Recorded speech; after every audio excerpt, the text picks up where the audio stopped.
Both the ignorant and the enlightened souls live in the five senses: sense of sound, touch, sight, taste, and smell.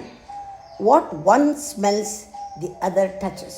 What one sees, the other will taste. So both ignorant and enlightened souls perceive the same things, while for an ignorant person, the happening and the unhappening of the five senses is the ultimate goal. An enlightened person lives beyond these five senses and is a happiest soul. ಜ್ಞಾನಿ ಅಜ್ಞಾನಿಗಳಿಬ್ಬರು ಶಬ್ದ ಸ್ಪರ್ಶ ರೂಪ ರಸಗಂಧಗಳಲ್ಲೇ ಬದುಕಿರುವರು. ಇವ ಮೂಸಿದ್ದನ್ನು ಅವ ಮುಟ್ಟಿ, ಅವ ಕಂಡಿದ್ದನ್ನೇ ಇವ ಉಣ್ಣುವನು.